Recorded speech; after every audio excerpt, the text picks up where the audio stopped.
preparing.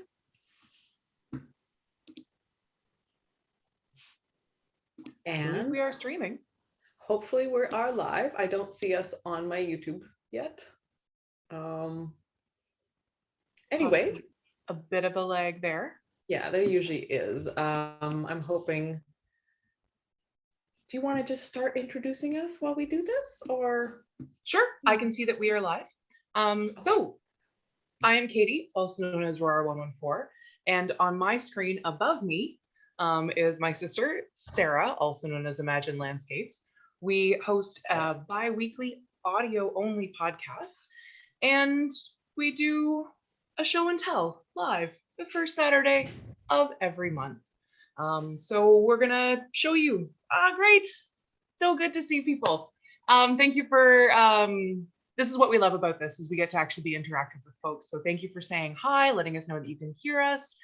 Feel free to pop questions into the chat.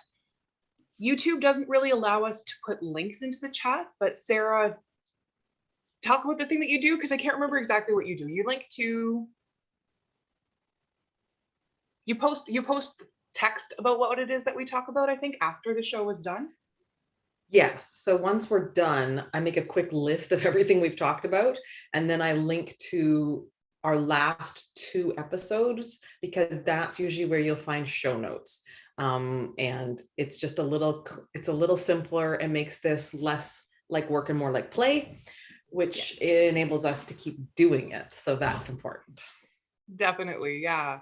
So why don't we, since our opening on the podcast, the audio one, talks about the tea that the fact that this is all about tea. What are you drinking, Sarah? I am drinking the queen of teas, dark chocolate orange from David's Tea. It's magnificent and truly special. So what about you? I almost grabbed that one, but instead my fairly large, beautiful mug, which I got at the Manitoba Fiber Festival 3 or 4 years ago, right now is filled with s'mores chai, also from David's Tea. This one's got a really, not too much, but just enough kind of smokiness to it with some real, it's just lovely. I don't remember smokiness when I've had it. Maybe smokiness is the wrong word, but there's a depth to it that makes it like s'mores is accurate, right? Like there's something that is reminiscent of being around a campfire without being actually smoky. For me, it was like the marshmallow flavor. Like it was like a marshmallowy, graham cracker-y chai. A little bit of chocolate. They put little tiny little, for those of you who haven't seen it, they put tiny little marshmallows in it. But because I steep my tea in steamer baskets, they kind of disappear, and I don't get to enjoy them floating around the top of my tea. But that everyone strains them out. Nobody drinks their tea without, right? The point of those is to add flavor and sugar. Yes. Well, I do. There are tea mugs that you can get now. Also, 6 a.m. in New Zealand. Thank you for joining us on your Sunday that early. Welcome. There are tea mugs that you can get that have the strainer is just below where you drink. And so the intent is that you leave the tea in the entire time. And then it just gets strained out as you take your sips. So that's only for people drinking not black tea and green tea? Because it goes horrible. It's all tannins and like that. Yeah. That terribleness. Muchness. Yeah. Sarah, are you wearing something that's hand knit? You have so much hair, I can't quite see the details of what you're wearing. I am. So I dressed today like it was spring. And then I'm usually coldest in spring because I'm attempting to transition to my summer wardrobe, but have turned the heat off and opened the doors and windows. And so I had to change. And so I threw a sweater on. I can't remember what this one's called because it was sort of a last minute panic. It is one that I used custom fit for. So it's a sport weight from Knit Picks in their charcoal heather. It's one of my favorite colors from them. So I've actually got a number of things in them. It is pilling, but I mean, this is probably 4 or 5 years old. I did seam it. Because I wanted a, like, this is like something I bought at the store kind of a vibe. You know, like I wanted it to fit that niche in my wardrobe, but it is no longer quite so pretty. I know I could posh it up a bit with like some deep pilling, but I really feel like this one's probably over the prime, so it's more of a cuddly thing. But I did it like open front, and I did a really great it's just ribbing with garter instead of pearl, but I think it looks really fabulous. And yeah, it's just cozy, and it's, again, set in sleeve, fits like a store-bought. Who knew? Crazy. And it looks so nice and structured. Like you could wear that with slacks to like a business casual event. Yeah, so I'm pretty sure it's one of their basic recipes. I'll link it down below once we figured things out at the end. But it's one of their basic recipes, and I just substituted this ribbing because it's really easy. And I think custom fit is one of the cleverest things ever invented. So a huge thumbs up for me. And thank you to whoever it is that rescued it, because Amy Herzog was like, I can't do 6 jobs, and I'm going to do 1 fewer job and stop this. And the universe was like, or you could sell it to someone. Yeah. Yeah. I think How one about you? person What are was you like, wearing? I will buy this from you. Yeah. I am wearing my Radvent cardigan, the second one that I knit. This one is made with Allison Barnes' Broken Rainbow colorway. So what I love about it is the minis have 2 colors in it, so that it seamlessly transitions. So this one's got pink and orange, and this one's got orange and yellow, and then the yellow has yellow and green and all the way around. I'm getting ready to knit a third as part of our tip top cowl, which we will talk about. This one is by far my favorite. The other one, the yarn is just a little uncomfortable for my princess skin to be directly against my skin. It's Hillary's Urinorium. Yeah, it's not bad. I just think I need to wear it so it softens a little bit more.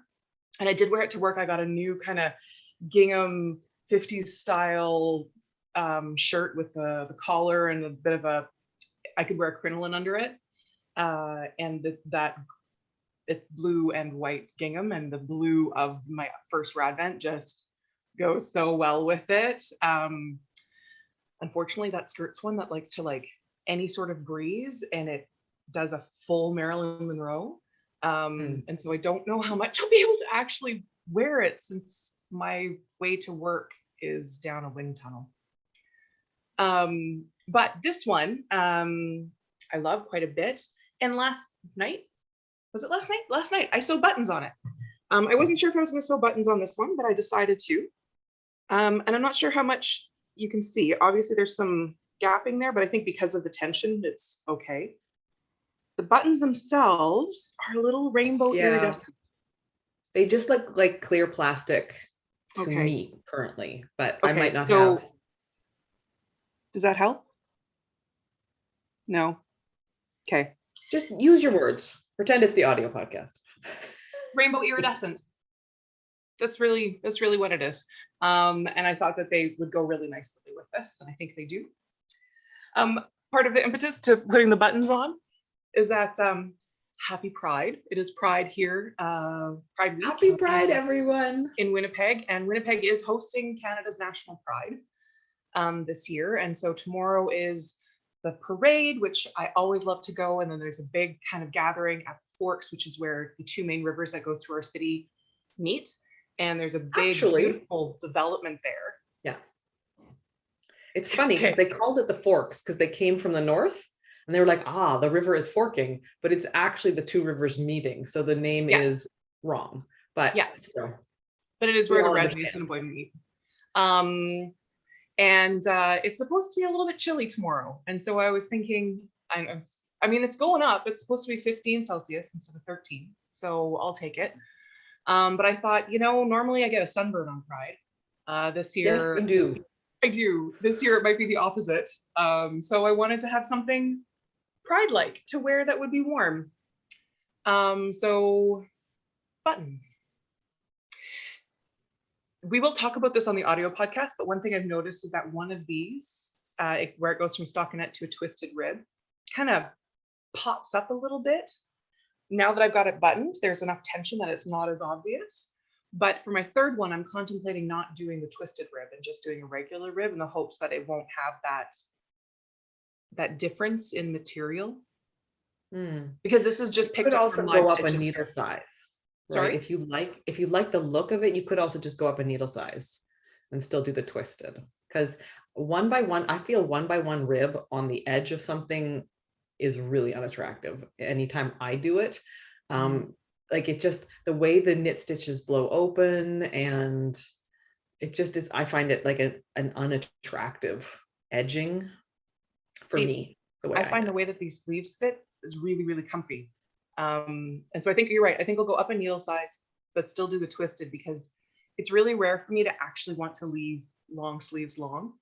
I've spent most of my life with long sleeves kind of ending here, bracelet length, which is something that I don't particularly like. It's the Radvent pattern, Angela, by Amba O'Brien. There's a link. I have at least one of these. This is my second one that I've knit, and I have at least one of these on my blog. So which you can find through the podcast show notes. But yeah, so for me to actually have, like, it's just a habit, the sleeves to just shove them up, but this one I actually leave long. So I might do the twisted again. Just go up a needle size, particularly for here. Here, I was gonna say, if you like the fit, if you like the fit on the arms, don't change that part. Yeah. But yeah, so that's what I'm wearing. And I love it. It's so comfy. It's a really fun knit, Angela. You actually knit it like from cuff to center back, and then from cuff to center back. And it's made to use up an advent calendar's worth of yarn, hence the name. And the reason I'm doing my third is that I'm actually going to do it in all one color where I won't have to worry about changing. This one I had to do some math to try to make sure that I had the right amounts. And I can show you the yarn. You also didn't use this, like you used a different, your minis came in 50-gram things, and there was yeah. If you do it in an advent calendar, you don't have to do the math. Yes. But you were making some funky things. So people should know it is an easy knit if you follow the pattern. Yes. Yes. I've got the yarn right here. Can I show it? Yes. Show and tell. So you can see a little bit of sheen on here. I have bought black Knit Picks gloss. So this is 70% merino, 30% silk. And so I have a bunch of skeins of this, and I'm just going to do a plain black one so that I can wear it to work regardless of what's going on. I changed jobs about 2 months ago, and sometimes there are partners and fancy people around, and sometimes it would just be nice to have this. And also then I could wear it to like a fancier event, you know, like I don't go to high-end weddings, but you know, like a high-end wedding, or so gonna just knit the next one in black. And I also, Sarah, I didn't tell you this, but since we're doing show and tell, I also ordered other yarn because I noticed that Knit Picks is not going to be carrying it anymore. And lately, I've just been loving this combo. Oh. And so I don't have a plan, but I bought 3 so that I could not have a plan and maybe make something work. I mean, so this 2 would be a Radvent, is that right? Don't think I didn't think about that. This is the Knit Picks Stroll. This is called the Dragon Breath Gradient. Oh, that is a good name. Yeah, it's blowing out a little bit, but it's, you know, a light yellow, a mid yellow, and just a fiery orange. And then this last color isn't a black. It's actually, they call it a blackberry, and it is. It's got some purplish tones to it. So yeah. Also, thank you, Amanda. I needed a change, and it's been about 10 years since I've had short hair. It feels so good. As the hairdresser cut the first chunk off, I literally cheered out loud, hands up in the salon. so ready for short hair again. So thank you. But let's talk about the knitting stuffs. Sarah, you have finished things in classic sisterly seesaw-ish. Well, not seesaw, it's always down your side. I rarely finish things. Sarah often finishes things. So I'm gonna drink some tea. Go. My desk is such a mess. Partly that's because I have like 30 gnomes beside me, unrelated to this. They're just like my crowd. They're my hype your squad. In-person audience as opposed to your virtual audience. Yeah, they're my hype squad. Well, now you just need to make a gnome with pom-poms. All right, so it's just a mess. So if we're going to talk finished things, I'm going to start with sweater because I finished a sweater and I'm really excited to be able to do this. I didn't wear it, so because I would have to do that thing, you stand up and then you squat, because all the lovely bit is at the bottom. So this is the Alaska sweater, and it has just an extremely awesome design. So it is knit in the Farmer's Daughter craggy tweed in nappy and something with the word dreams in it. Something, my dreams or something. Oh yeah, you said it's like a sentence. Yeah. So it's gorgeous. And I love that I was able to do it in a tweed. And because that's the original pattern is kind of like almost got like a lilac-y, dusky lilac, like a sky, and then this, but I had picked this up, so I was able to knit from stash but still do tweed, which is really important because I think it just makes it look better and cohesive, because the noops on there really kind of match the dark, and it almost makes it look like the trees are just kind of like, I know those types of trees don't have tiny little seeds that would blow away in the wind. They have huge honking pine cones, but like it makes it look like the trees are just like extending up in a fairy-like way. Yeah, or like it's like a constellation, but like reversed. Like it just seems natural, if that makes sense. There is a chart for the sleeves that is a slight modification, obviously, of this, so that you don't have to knit too high. Obviously, there is an enormous amount of stitches between the trees up here, and I used a technique called ladder back jacquard, which is brilliant, nowhere as complicated as you will think it is when you first read about it or see it. You do an increase, then whenever you get to that extra stitch, you just knit it with the color you're not using. So like here, I would just knit a stitch in the navy a couple times across this, and then when you need it to go away, you just do a decrease. And the main color just kind of pops over top of it. And then in the back, it looks like a ladder on the back. And jacquard is a French word for color work, so it's not as intimidating as you think. So it's secured down here where I started it. Like I can't move my finger sideways, but I can get my finger under, and you can now hopefully see like the ladders.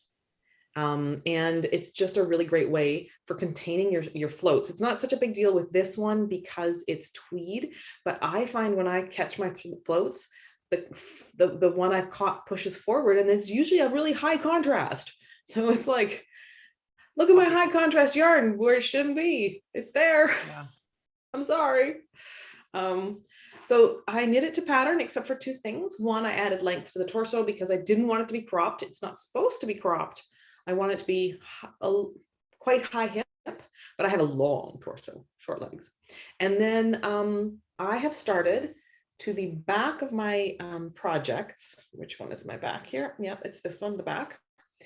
I have started on my sweaters adding short row shaping in the back of the ribbing, so that the front ribbing is a little shorter. I think you can even see here the length of that versus here the length of that. Like that is I don't know, it's probably a couple centimeters, and all it is 3 short rows, so back and forth. So it adds 6 rows, or rounds, whatever, like half, like six layers deep of stitches.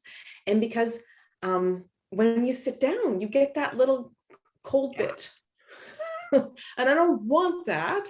And so I've started just lengthening my ribbing, and I love it. I do German short rows, and I use a tin can knits tutorial, and I have to look it up every single time because I just don't do enough short rows.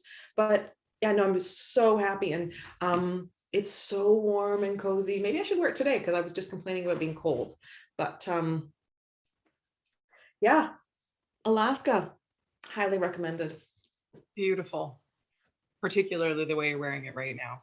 That should be your main picture on your project page. I agree. Not everyone has the guts to do this. They'd have to think of it first. So have you finished other things in the last month? I certainly have. Good thing you asked. I was going to forget this enormous stack of stuff. So you got so distracted with your new fashion trend. I know. So I finished 2 pairs of socks. I'm going to talk about Christmas Redo. This is a 24 stripe Advent yarn from the Cozy Knitter, who sells these every July. You want to get on her mailing list. Her mailing list so that it's also announced on Instagram, and she sometimes does like a fall, hey, I have a few extra spots. But if you want to knit a stripe a day in December and have a great time with a moderately Christmassy colorway, there are greens and reds. That's the main thing. I added Leading Men Fiber Arts Green Gables color to these because I didn't have quite enough to get to the end. I have actually, here's how much yarn I have left. So it comes in 50-gram balls. So I could have gone a little farther, but I really I nailed it. This will become gnome stuffing. So I've got 2 of those because you get 2 50-gram balls that match. And but there are 48 stripes per 50-gram ball, which means I have, every time you get this, you're getting 2 socks worth if you choose to make them, and I want to do that. So that is something. If you have the right size foot, I meant to ask this the last time we recorded. So what size is your foot in shoes? It is an 8.5 size, like size 8.5, 9, depending on the shoe, which is, I believe, a 39 in Europe. I always have to look up I'm always forgetting my European size because I don't live in Europe. So yeah, it's not a huge foot. But I remember when I bought this, I was like, but how do you know? Because I was at Knit City in Vancouver, and she was there, and I was buying it from her, and she's like, well, I have a size XX foot, and this is what I do. And she even told me, like, I did this many before starting to heel. And I was like, okay, good, that's what I'll do. And because I plan to do the contrast toe, like, you can always just have a bigger toe or something like that. If you have a bigger foot, you can just, knit a little bit longer in the cuff and do a bigger toe in the contrast heel to get, if you want 2 pairs of socks out of each set. So that's the pair number 1. And then I knit these, which are amazing. They are from Dye for You, which is a Winnipeg dyer. Allie does really great self-striping yarn, among other things, but is definitely our local self-striping source. Often Katie goes in fall without me and buys the fall colorways, I feel like. So anyways, this is one of the colors you picked up for me. I did that once. I think because pandemic, right? So they did instead of the Manitoba Fiber Frolic, which happens in September, and they've already announced, I haven't looked into it, but they've already announced the dates and the vendors for that. Last year they did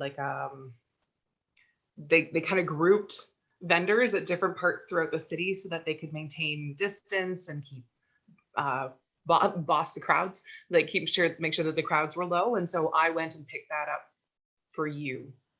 At that. That's why. Otherwise, you would be buying your own at the same event. Yeah. So I knit those up for Matthias. So they will. I think I'm going to make him wait and make them a special event sock. He doesn't need brand new wool socks in the summer. He gets hot, unlike Reiner and I, who have cold feet more often. I don't know. Anyways, then I have one more finished object to talk about. No, two. We'll call it two. So I knit my May gnome, and my May gnome is Oh Gnome You Didn't. This is Nelly, so that I could say, did you just knit a gnome without a beard? Whoa, Nelly. So, Oh Gnome You Didn't. Yes, I did. I did design. This is my first beardless gnome, although depending on your gnome, you can argue that your gnome has a short beard and it's under the scarf. So I made two modifications. Oh, man, this whole year of gnomes thing, I've been going back and forth. Am I allowed to make modifications? Or am I like doing this for trunk shows for like purity of and blah, blah, blah, blah, right? And I've decided I can do both. I can do trunk shows with impurity. Rogue gnomes. So I did a stripy scarf. I love that. And then I did doodly bops instead of tassels. Yeah. So let me talk about these doodly bops because they come from my next finished object, which will be for sale very soon. Apple trees. Oh, yeah. I designed apple trees. I love these so much. They're so wrinkly and the apples are just so fun. They're so wrinkly. So this is the worsted weight version, knit in chroma in a color the way they sadly don't make anymore. So you'll have to find your own, but they do still do stroll tweed. So that's stroll tweed in the dill heather on top. And I figured I wanted to add apples. So because there's, you know, I was posing them beside the gnomes and I was like, man, I really wish they were like mushrooms and had the black or the red and white dots. I was like, well, apples, hello. So I've appleified these trees, and they are obviously you don't have to, and I'm going to be knitting up a bunch in. We have autumnal colors of this left over from our big sockhead project last year. So I've got, you know, like a really great orange, and I've got a really great green, or not green, yellow, and a really great red. So I'm going to make like a whole little forest, but without apples. But I just had to put some red on it because when the gnomes are beside it, like it's just. Yeah, it adds so much more interest. You're gonna, otherwise the trees could fade into the background. Yeah, so they're fun this way, but obviously you can apple or not as your heart desires. That will be out sometime in the next 10 days. Just need to find all the time, plus my test knitters need to finish up. So those things are things I've recently finished and had just a blast doing. I've been trying to figure out the main thing, of course, with this is how do you make it stand? Like it's one thing to have a gnome stand because they tend to be like A-frame, right? But how much engineering can you do without filling all the wrinkles that make it look like a leafy canopy? And I didn't want to just do lollipops. Like that just didn't feel quite right. So I figured some things out. Hopefully this works. I even gave tips in there if you want it to be like a huggable toy or if it's going to be a toy.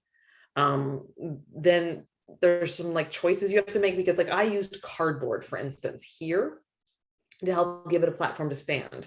But if it's going to get maybe need to go in the wash, what are some of your other options? And then, you know, and the worsted weight one, I did not stuff the trunk enough on this one, and it wants to tip. So you really have to make sure to stuff the trunk all the way up. And then I've got a trick where so you don't want the stuffing, the weighted stuffing getting into here. If it's an ornament, it's not really an issue. I've got a simple trick, but if it's going to be a toy and moved a lot, you don't want all this heavy stuff getting into here. So I have a trick for that. But when I was doing like the photos for that, I understuffed the trunk, and now I have a slightly floppy apple tree, which is okay because I can get it to stay straight, right? It's not like, as long as I'm not moving it, it looks great. And the other ones are fine. So it's my fault, it's not the pattern. It's user error in the designer. There you go. So that's my finished stuff. I have some stuff to talk about in terms of the tip top knit along. I have like a hypothetical on the needles, but I also have on the needles. I hope you do too, because I would like to stop talking and knit what's on my needles. I'm knitting a sock now that I'm not working from home. And when I do get to work from home every once in a while, but I am not in endless Zoom meetings like I was in my previous job. My sock knitting has slowed right down. But I'm going to a dance recital tonight, and so I will be taking this. Yeah, somebody said that's an apple tree in a windstorm. Perfect. So I will be working on this. This is the Celestial Temple colorway from, oh man, do I Deep even have Space the name? Nine. Oh yeah. I'm trying to remember the name of the dyer. Also local to me, Fireweed Fiber Company, and comes with this very bright contrast. It is much more neon pink, highlighter pink. I've already done one. Clearly I haven't woven in the ends yet. So this one just has the contrast toe and heel. And this is part of a year-long, at first I thought it was only 3 months long, a year-long Star Trek colorway set.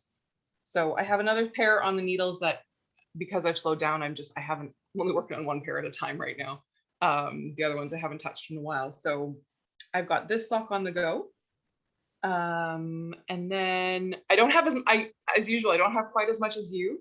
I've been we can go back and forth if you want. Yeah, go.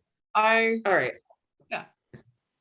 Let me talk about what I've got actually on the needles right now. I cast this on like with minutes to go, so I could technically say it's on the needles. Hey, look, it's my June gnome on the needles early in the month. There you go. Is it still gonna be a rushed finish at the end of the month? I sure hope not. I don't want to have to take this with me because we are going to Zombie Knit Apocalypse, and I'm leaving a little early so I can go for a biking holiday because there are hills and curved roads where we're going. Yeah, pretty amazing. It's right. So Rochester, Minnesota is where the Zombie Knit Apocalypse is, but Reiner and I are going to La Crosse. Reiner keeps saying it as like a French accent, and I'm like, honey, I think this is like their version of Portage La Prairie, which is near us. And anyone across Canada who's not from Manitoba calls it Portage La Prairie, which is super not how we say Portage. Portage La Prairie, yeah. So he keeps saying, so we're going to La Crosse, and in La Crosse, we will be doing the bicyclette along the Mississippi River, but also the escarpments and the hills and the curves. So I don't want to have to take the gnomes with me. So this month's gnome is No Fun Like Gnome Fun, which is 3 gnomes for extra excitement, but they are super fast. So I'm obviously doing them in fingering weight, but they are the ones that even in worsted are small. So this is the one so there's Noah, Naomi, and Niblet, and Niblet is the one that turns into earrings. So I may actually do 4 so I can have a second set of gnome earrings. Mm-hmm. Yep. So we will see. This hat is 3/4 done because they really are small. I just have to increase to 7 stitches. So you have been confirmed. Thank you, Betsy. Like you're saying lacrosse, so it is lacrosse. Am I saying it right, or is like, because I've said it both ways now, but one way mocking him.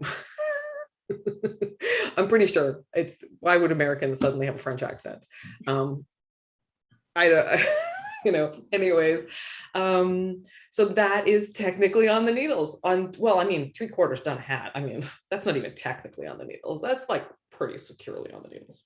So my plan for this podcast was to do the exact opposite, or for this show and tell. You're going to bind off in time for a FO? No. So I've been talking about, if you listen to the audio podcast, I've been talking about my sweater drama and how sweaters aren't sweatering for me. Oh no. And so this one, I have a bad feeling. No, don't. Oh, no. That yarn is not happy.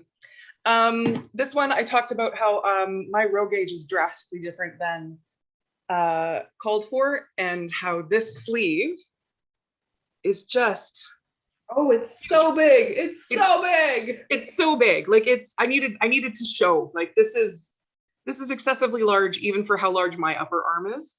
especially with how fitted the rest of this is. And so my plan, after I sit down and my plan is to, on this, pull the needles out. That's it. This one is gonna, this one's probably gonna go into timeout. Okay, so you're just gonna like frog the arm and think. Yeah, that's the plan. I'm emotionally prepared for that. Okay. Yeah. So here we go. Here we go. Oh no! So I don't lose this tiny little stitch marker in there. I don't know about you all, but I use jump rings from jewelry. These are my favorite and most used stitch markers ever. I don't have to worry about something big and floppy flipping to the other side or getting caught on the wrong part of the yarn in the stitch. I bought a pack of 100 of these in Ottawa not long after I started knitting. I was on a trip and I think I still have some of the originals. I mean, obviously they're tiny and so I've lost 1,000 of them over the years.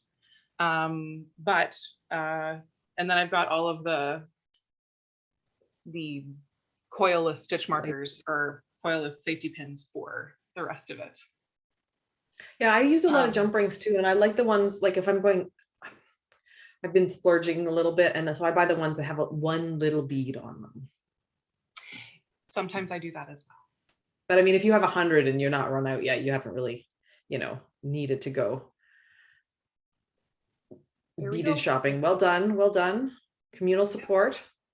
Yep. If it's not so right, I'm not going to do the whole thing because there are bits and pieces of yarn in here because I was cutting the thread or the yarn in between. Yeah. So I'll go this far and stop. But this was the impetus to start that and have the moral support of you and everybody watching while I do that piece. And it's warmed up in here, so I'm going to not put the wool sweater back on. I have a sock. I have not done a lot of knitting this week that wasn't design related. I have done enormous amount of knitting that I can't show you. So I got this much done. And it is sock. Enormous. Yes. So this is yarn that my friend Lisa got for me. The variegated. It's from RockSheep. It is a German or Austrian dyer. And it was very like it's speckly variegated, right? Which makes me nervous. So what I decided, because I don't like pooling or flashing, that's why it makes me nervous. I'm a big not loving it. So what I did is I made an extra deep cuff and I put stripes in the cuff. I like the stripes. Partly because, okay, so maybe this isn't a problem for people who leave the house, but there's something about putting on shoes that like finishes the outfit, right? And then your socks aren't necessarily like quite such a big deal. And there's a lot of pants nowadays that are like not quite long because you're going to wear them with ankle boots, right? They're really cute and kicky and you're so fabulous. And then you walk around the house and it's like, here's all my sock. And I don't know, like, because it feels like then you're seeing a lot of socks and I want to put the sock over top, but I don't always love that. So I'm thinking if I do this, then even if I do put the ankle boot on and this is over my shorter jeans, I feel like this would still look good with the stripe. Anyways, it's a very long conversation. For those who live in places where it's not like this, we live in a culture where you take your shoes off when you get to someone's house. Yes. And when you get to your own house, you might have a separate pair of shoes that you put on when you get there, but there's enough schmutz out there in the world that you don't wear your shoes in the house. No, there would be brown melt water everywhere because it's so cold where we live. We don't salt much. We sand because the salt doesn't work when it's really cold. I have house shoes, but they also aren't cute little kicky boots, right? Like, it's cute, but it's weird on some outfits. I struggle a little bit. My ideal world is I would work from home, but with cute boots. But it feels really weird, right? I've tried to like go to work in my house by putting on more formal outfit or shoes, and it's just like, yeah, but this is still my sofa. Like, Yeah, It's a weird I can vibe. imagine that mental disconnect. Yeah. So anyways, all of this to say, I did this because I was worried about pooling and I wanted to like draw the attention away. That's always my thing with uh, anything that's not striping or semi-solid solid. I like to do some kind of contrast something, and I wanted to do this sporty double stripe, and then I'm doing contrast heels and toes as well. I'm actually really like, it's a lot more like yours, in that it's not doing impolite things with its colory self. So I'm very happy with this. And Lisa got this explicitly because it was, so she didn't, so, okay, so I made Lisa my personal yarn shopper. I was like, I'm having a really hard time spending money on yarn, self-striping yarn. You always have gorgeous self-striping yarn in your Instagram feed. You are going to yarn festivals, you know dyers because you're in the States. I need you to buy yarn for me, because if I can do it once, I can give you the money, like I can give you a budget and I'm fine. But anytime I go to order and it's like, oh my gosh, that's going to convert to like $50 Canadian plus shipping, then I don't do it. I just don't pull the trigger. I was like, so you have to do it for me. And then that one she gave me because she's like, it wasn't self-striping and I didn't feel right. You also met up, and so she did all the shopping for you for a year, and then you met up in person at a yarn con. Yeah, and she gave it to you. Yeah. So yeah, so that was very good. But I'm trying to knit up my Lisa yarn. So that's this. And I do occasionally, not now, but there was a point in my designing where I still needed simple knitting, but now my design is both I have some complicated pieces and I have some simple pieces. So I am doing almost no personal knitting, but that's great because I've got this really cool idea that I'm working out. I only have one other thing to talk about knitting wise. Me too. Okay, so first I'm going to show off this bag because this is, I think, one of the original gnome things that entered our family. I think this was before you started knitting gnomes. I think so. I have two things. There's this, and then I have a bag for my Swift that's got gnome. Oh, it's right there. I'll grab it. Gnomes and campers, like fifth wheels. And they're both from the same person who I don't know. I don't think they do stuff anymore. They're from Etsy like a dozen years ago. And this clearly is like, I'm growing out of this bag for this project, but I don't want to stop using it because these gnomes are so cute with their garden band. Anyway, so if you listen to the audio podcast, you know when my sweater sleeve did that thing and I knew that I needed to rip it, I decided to cast on a shawl because, you know, they're easier to do. So I thought about what I had on hand in terms of stash and in terms of yarns, and Vanessa Smith partnered up with somebody to release a Star Trek themed shawl. And then when that partnership had, you know, patterns are only available for the club for a set period of time. When it became available, I bought it immediately. It's called the Farpoint shawl. I'll show it in a moment. So I went through kind of thinking about what I had on hand in terms of patterns. And then I also thought about what I had in terms of yarn. And this is a set that Sarah, you and Reiner bought for me on one of your Toronto trips years ago and then gave it to me for Christmas or my birthday. And it's in exactly the same colors. It's a red, a dark gray, and a light gray, but this light gray has some stellina in it. So I am on the last section of this already. I've been not telling you things on purpose just to see your reactions. So think Star Trek, think Jean-Luc Picard, and this will make sense. So it starts with this lovely kind of twisted stitch rib area, which clearly is having some issues with the eyelets. I will use your suggestion, Sarah, and use my blocking wires for this one. A little bit of an eyelet section, and then a bit of a star stitch here. It's not focusing properly, but I think you can see the texture. That star stitch was not fun on the one side. It was slip 3 stitches individually knitwise and then purl them through the back, yarn over and purl them through the back. Yeah. For the entire side. It's a lot. This was the tiny side. So then we get the captain's pips. And I think these are the first baubles I've ever done. They are a little bit flat. You can kind of see, oh, which way is my camera? You can kind of see they're a little bit flat, but I'll smush them a bit when I block. I still haven't woven in my ends yet, so I'll figure out that bit.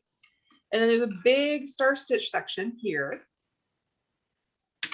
And I just today, literally this morning, started the next section. So there's a mosaic section.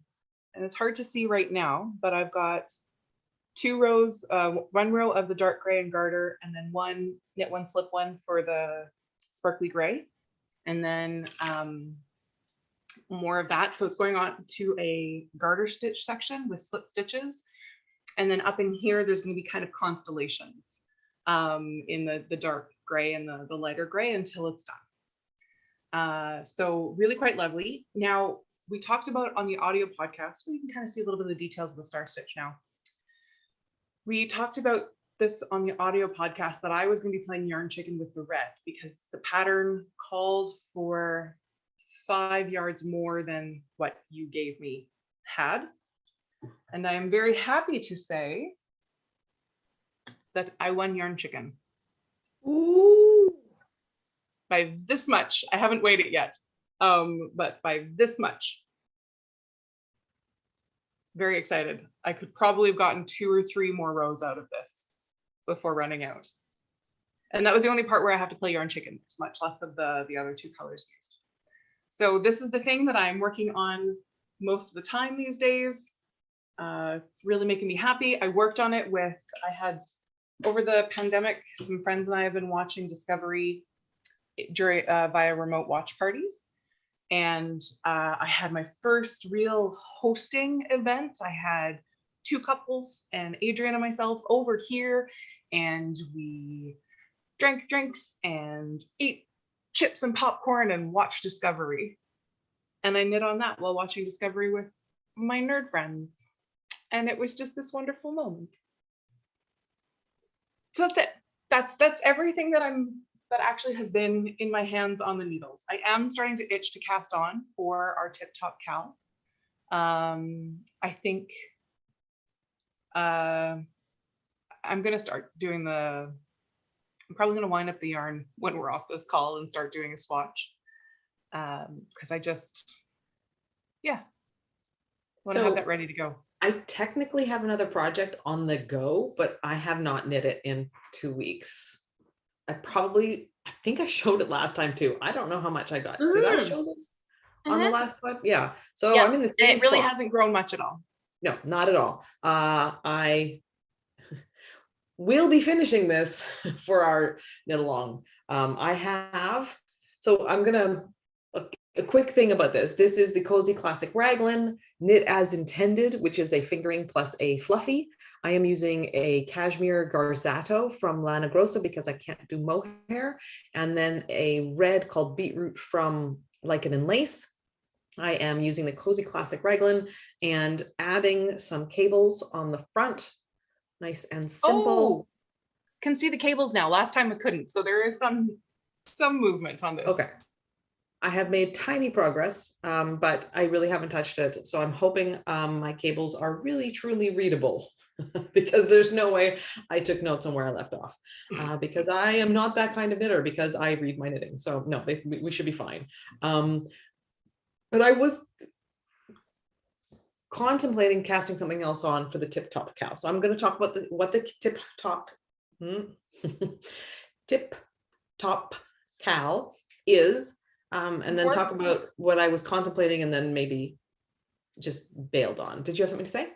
Yeah, before you do that, talking about us and stitch counters and failures.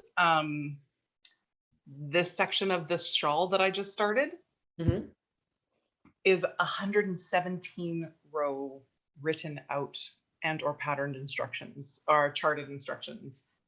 And I'm hoping it's very intuitive and you could largely ignore them, but I as a hope so. designer, you have to write it out. I really hope so too, because I don't wanna.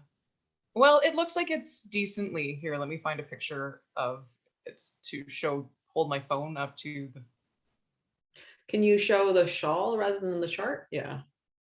Yeah, I imagine you'll be able to. I'll be able to, once I get the rhythm of it, I should be able to read it. Yeah. But it's just like, the thing is, once you start doing increases, things are not as like, if you're a confident knitter, you're like, oh yeah, no, I don't need the pattern. But if you're not, you're like, I don't know how to work the increases in. Like, I can't just do the thing and then start the thing. Like, I need it spelled out. So there are times when patterns just look ridiculous and it's just repetitive, but also increase. Yeah, for this one, I find what I often need to do, and I did this for the star stitch section as well, is I check the end, and now I'm only doing an increase on one side, which is great. So there's a little bit of an angle here. So this side I'm not doing, and it's being eaten by this center double decrease in the middle here. And then this side has still got some increasing going on. So what I've been doing is only really checking the outside edges in the middle of the shawl once I know the stitch pattern. So yeah, I'm hoping that I should be able to do that with the rest of this. And I'm enjoying the way that she's written the pattern as well. It's very easy to follow, even on my phone, because I try to print things out as little as possible. But yeah, so we both mentioned the Tip Top Cowl. You take a sip of tea and I'll just kick it off a little bit. This started last year. We did a fall party cowl that we started apparently by now already, so that people could have a new cowl. And this grew out of, I had a maroon that I really liked. Sarah was talking about knitting one and I wanted another one. And so we decided to both knit that sweater and invite people to join us, which is how I think a lot of some of our cowls kind of get going. And this time, Sarah, I think it was the last time we recorded one of these, you were wearing a really beautiful turtleneck long sleeve sweater that you had knit. And I started talking about how much I wanted it. And then other people were saying that they want it too. And so we decided, I'm not knitting that. We didn't decide this. I decided I'm not knitting that sweater, but we are going to have a top of the body garment knit along. So it's not the fall cardi cowl because you don't have to do a cardi. You could do a t-shirt, you could do a tank top, you could do, as long as it fits, it's a torso thing, not like a scarf and a neck thing. So as long as it's something that goes over a human torso, join in. And we probably wouldn't say no to dog or cat sweaters either, because there's no prizes, there's no draws. This is just join in. And we're because of that, it could be whips. Join in and use the Tip Top Cowl 21 hashtag. And yeah. Yeah, so we had already said we're gonna allow whips. We had agreed on that. And then I made a reckless, bold thing to say baby and toddler stuff's fine, because frankly, all I want is to encourage people to finish as many tops as they can. And if this is how we all like get energy, then I'm for it, because like you have two sweaters on the go, technically. One of them's buried, you might want to cast something on, whatever. Like I want enthusiasm, I want finishing, I want excitement, I don't want a rules police. So that's why we're kind of making this very open. So technically it hasn't started yet, but since whips are allowed, I don't know that there is a start date. Yeah, technically the start date is July 1st. And that was because I didn't know how long it would take me to get my yarn. We could have started at June 1st because my yarn came really fast. And because after we announced the dates, we decided that we'd allow whips. So, and why don't we just, you know what, I'm gonna retcon it and it's gonna be June 1st as of now. Sure. I'm not gonna lie if people ask, but I'm gonna change all the listings and I'm just gonna say it's a go. We'll just go. And it ends the end of September, right? Yeah. Yeah. So yeah, Barb, knit a toddler sweater, knit a dog sweater, knit a cat sweater, knit a baby sweater, knit a human sweater. I said human. You say human? I said human when I clarified the rule. I'm pretty sure. All right. Okay. Then so, I undo. Like ornaments. Ornaments don't count. Yeah. Yeah. So we're retconning the start date and we're retconning dog sweaters. So I almost cast on something for this. There have been a whole bunch of people popping up casting on the Rock It tee from Tanis Lavalley, who's Tanis Fiber Arts, and she did a striped t-shirt where it's like a fingering weight knit fairly loosely and then striped with a mohair. Oh, that one. I was about to start looking. My head was down, so I was trying to find her on Instagram. Yeah. Yes, that one's beautiful. So, and it's been showing up a lot, and I've been like, oh, maybe I should become a summer knitting person. And there are these 2 skeins that I bought to do a shawl with, but when am I knitting a 2-color shawl these days? No time to knit, but sweaters. So I almost cast on, and it is the cousin yarn to yarn I gifted Katie, and you already made into a shawl. It's from Old Rusted Chair. And so I have one skein that is mostly gray, a little bit of darker gray, and a few tidbits of purpley bits. And this one is Twilight. And then I have this very variegated one called Get Off My Cloud. And I was thinking, love the colors in both of those. Yeah, those are so pretty. I think I was gonna knit, what's that asymmetrical striped thing that, is it Vera Valimaki? Can you knit it? The stripe, no. Oh, triangle.